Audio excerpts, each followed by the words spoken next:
Hello friends, अस्सलाम वालेकुम। दाल हमारे इंडियन खाने का एक बहुत इम्पॉर्टेंट पार्ट है। तो आज हमारे किचन में बनने वाला है एक वर्ल्ड फेमस दाल। जी हाँ दोस्तों, और आज हम बनाएंगे हैदराबादी खट्टी दाल। तो ये बहुत ही लज़्ज़तदार दाल होती है। चलिए सीख लेते हैं कैसे बनाते हैं। उसके लिए लिया है हमने 1 कटोरी भर तूर की दाल। वज़न में देखिए तो 200 ग्राम है।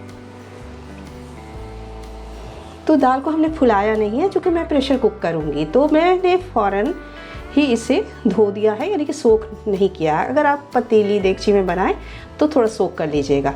तो दाल को अच्छी तरह हमें 2-3 पानी धो लेना है।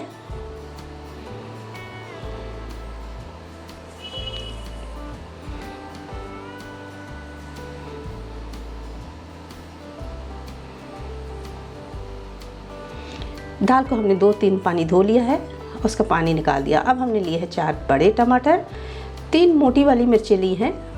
तो ये तीखी नहीं होती है, बहुत कम तीखी होती है, और 1 तीखी वाली मिर्च ली है। तो लीजिए, टमाटर को हमने इस तरह से स्लाइसेस में काटा हुआ है। मिर्ची को भी हमने काट लिया है, और तीखी वाली मिर्च को भी छोटे टुकड़ों में काट लिया है, इस तरह से देखिए। अब हम दाल को एक प्रेशर कुकर में ले लेते हैं। आप हांडी या देगची वगैरह में भी पका सकते हैं। तो अब हम डाल देंगे आधा चम्मच कुटी हुई लाल मिर्च, आधा चम्मच हल्दी पाउडर, आधा चम्मच लाल मिर्च पाउडर, 1 छोटा चम्मच लहसुन अदरक का पेस्ट डालेंगे, और आधा छोटा चम्मच डाल देंगे नमक। और हमने टमाटर को इस तरह से स्लाइस किया हुआ है, मिर्ची को भी हमने छोटे टुकड़ों में काटा हुआ है, और सभी चीज़ों को हम इस प्रेशर कुकर में डाल देते हैं, दोनों तरह की मिर्चियों को भी। और जिस कटोरी से हमने दाल नापा था ना, उसी कटोरी से 3 कटोरी पानी, यानी कि जितनी दाल है उसका 3 गुना पानी हमें ऐड कर देना है। अब हम इसे प्रेशर कुक कर लेंगे।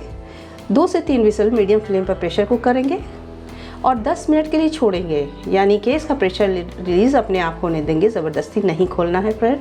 तो जब तक हम कुछ और काम कर लेते हैं। हमने 1 मुट्ठी भर ले लिया है इमली। ये पकी हुई इमली है, तो हमें पकी हुई इमली को लेना है, उसमें हम पानी डाल के सोख कर लेते हैं। 10 मिनट छोड़ने के बाद ये देखिए इमली बिल्कुल मुलायम हो गई है। तो हम अब इसे हाथों से इस तरह से मसल लेते हैं, यानी कि बीज अलग कर लेना है, इसका गूदा अलग कर लेना है। तो ये देखिए बीज को बिल्कुल हमने निकाल लिया है, और इस तरह से स्क्यूज़ करके बिल्कुल इसके गूदा को निकाल लिया है। तो हमें इमली का गूदा, यानी कि इमली का पल्प तैयार मिल गया। इधर हमारी दाल भी तैयार हो चुकी थी। हमने 10 मिनट के रेस्ट के बाद इसे खोला है, और ये देखिए लाजवाब सी दाल हमारी तैयार है। दाल और सब्जियां, यानी कि टमाटर मिर्ची वगैरह अच्छी तरह गल गए, बहुत खुशनुमा सी रंगत आई है। अब हम इसे घोट लेंगे, या तो इसके लिए हम किसी विस्कर का इस्तेमाल करें, इस तरह मथनी का इस्तेमाल करें, या इस तरह की लकड़ी की मथनी, यहाँ की दाल घोटनी जिसे हम कहते हैं। तो मैं तो दाल घोटनी का इस्तेमाल कर रही हूँ। इसी तरह के दाल को अच्छी तरह से घोट लेते हैं, साथ ही टमाटर मिर्च वगैरह भी अच्छी तरह से घुल मिल जाएंगे दाल में। तो 2 से 3 मिनट तक अच्छी तरह हम इसे घोटेंगे। दाल मिक्स हो चुकी है, बहुत अच्छा सा इसका टेक्सचर हो चुका है। अब हम इसमें धनिया की पत्ती डालेंगे, थोड़ा सा ज़्यादा ही बढ़ा करके डालना है। और हमने 2 कम तीखी वाली मिर्च ली है, बीच में से स्लिट कर लिया है, उसे भी ऐड करेंगे, और इसकी खुशबू बहुत अच्छी होती है इस मिर्च की। और उसके साथ ही हमने 8-10 करी पत्ते डाल दिए हैं। अब हमने जो इमली का गूदा निकाल के रखा था, इमली का पल्प निकाल के रखा था, उसे भी ऐड कर देंगे। मिक्स कर लेंगे सब कुछ को। और ये देखिए अभी दाल हमारी गाढ़ी गाढ़ी सी है, इसका कंसिस्टेंसी मुझे काफ़ी गाढ़ा लग रहा है। तो अब हम इसमें जिस कप से हमने दाल नापा था, उसी कप से मैंने 1 कप पानी मिला दिया है। और अब हम नमक जायके के हिसाब से मिलाएंगे, क्योंकि शुरू में हमने सिर्फ आधा ही छोटा चम्मच नमक मिलाया था, चूँकि हमें दाल गलानी थी।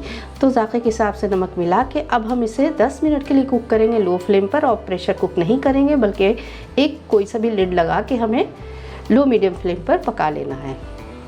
तो देखिए 10 मिनट के बाद दाल हमारी पक के आ गई है। उफ, क्या खूबसूरत रंगत है, देखने से ही बहुत ही मज़ेदार लग रही है।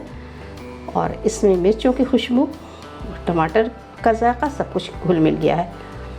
तो ये बड़ी आसानी से बनने वाली दाल, वर्ल्ड फेमस दाल है, ये पूरी दुनिया में पसंद की जाती है फ्रेंड्स। तो मैंने सोचा कि आज आपके साथ यही दाल शेयर करती हूँ। आप इसे रोटी चपाती किसी के साथ भी ले सकते हैं। चलिए अब हम इसे एक बाउल में निकाल लेते हैं। आप जिस बाउल में भी सर्व करना चाहें उसमें निकाल लीजिए। और अब हम तैयार कर लेंगे इसका तड़का यानी कि बघार। तो उसके लिए हमने घी का इस्तेमाल किया, तो हमने 3 बड़े चम्मच घी के लिए हैं। घी अच्छी तरह जब गर्म हो जाए तो फ्लेम को हमें लो कर देना है, बिल्कुल लो कर दीजिएगा। और 1 चम्मच डाल दीजिएगा राई के दाने, 1 चम्मच डालेंगे ज़ीरा।